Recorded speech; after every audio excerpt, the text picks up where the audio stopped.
Kami dari keluarga Mama Sinta mau klarifikasi tentang dugaan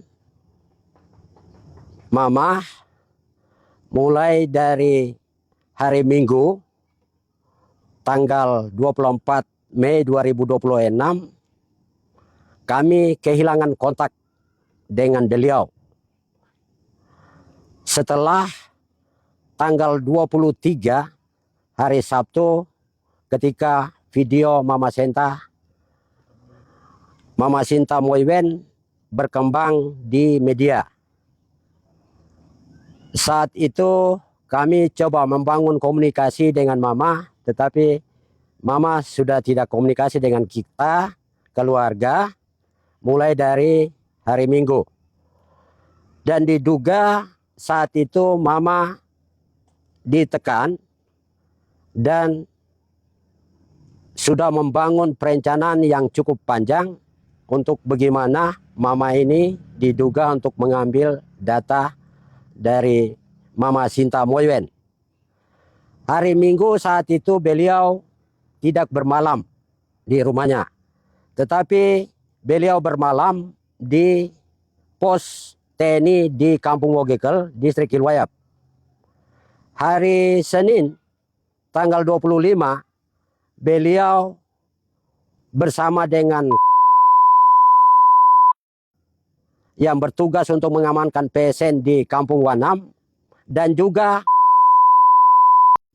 saat ini yaitu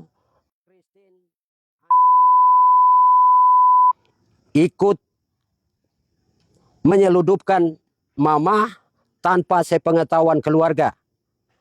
Dugaan pertama itu bahwa hari Minggu beliau diberangkatkan pakai kapal laut menuju ke Merauke. Tetapi hari Senin itu dibangun komunikasi bahwa beliau akan menggunakan pesawat jet milik menuju ke Timika, dan yang kedua itu ke Bovendigul, Kabupaten Bovendigul. Dan juga mereka entah berangkat ke Merauke, dan saat itu kami sudah tidak tahu keberadaan beliau. Sampai dengan hari Jumat tanggal 29 kami baru tahu ketika dan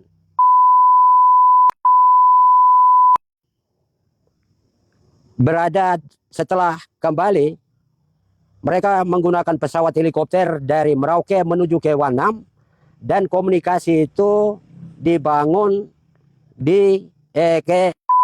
untuk kontak menggunakan ponselnya untuk komunikasi dengan Mama Sinta di Jakarta. Dan juga Mama Sinta sampaikan kepada bahwa tolong kirimkan identitas diri yaitu KTP, kartu keluarga, dan juga dengan saudara. Dan Mama sampaikan bahwa kami akan ketemu dengan Presiden. Dan juga komunikasi itu dilakukan setelah Mama sudah melaporkan LBH di Polda Metro Jaya di Jakarta. Dan komunikasi video yang kedua beredar itu saat mereka sudah melaporkan itu di Metro Jaya. Dan kami minta kepada semua pihak yang berada di Kampung Wogekel, di Kabupaten Merauke, dan di Provinsi Papua dan Tanah Papua untuk sama-sama mengawal dugaan penyeludupan Mama ini, ya,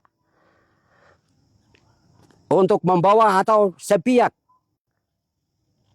untuk melaporkan LBH Merauke setelah film Pesta Babi itu berkembang, ya. Dan kami merasa ini sistem yang dibangun oleh oknum-oknum sehingga membenturkan perjuangan kami di dalam memperjuangkan tanah-tanah adat kami di tanah Papua. Dan juga yang berikutnya yaitu kita minta kepada LPSK supaya bisa membangun komunikasi, ya, komunikasi, dan juga kepada HAM Republik Indonesia untuk bisa mengawal, dan juga kepada Komnas Perempuan Republik Indonesia untuk bisa mengawal keberadaan Mama ini. Dan juga kita minta juga kepada pihak-pihak yang membawa mama supaya itu dipulangkan kepada kami. Kami keluarga merasa kehilangan mama. Karena mama dibawa tanpa izin dari kami keluarga. Sampai saat sekarang ini kondisi mama kami belum tahu. Apakah itu beliau baik-baik di Jakarta atau diintimidasi segala macam. Dan secara pribadi mana saya sebagai anaknya saya kenal dekat dengan beliau. Beliau ini diintimidasi, ditekan sehingga bisa mengikuti atau mengcover kegiatan dia selama 3 tahun mulai dari 2024 sampai 2026. Itu sama dengan membenturkan keinginan mama. Jadi mama membenturkan diri dengan mengikuti oknum-oknum yang tidak bertanggung jawab untuk membenturkan atau memuluskan program PSN di atas tanah Papua ini untuk merusak hutan-hutan kami, untuk menggerogoti hidup-hidup kami di tanah Papua ini. Kami minta kepada semua pihak untuk bisa mengawal keberadaan Mama Senta ini, dan juga minta kepada semua pihak dari Merauke, tanah Papua, dan seluruh Indonesia, dan kepada seluruh dunia, bahkan sampai internasional, untuk bisa mengawal atau membelah hal-hal ketidakadilan yang terjadi di tanah Papua ini.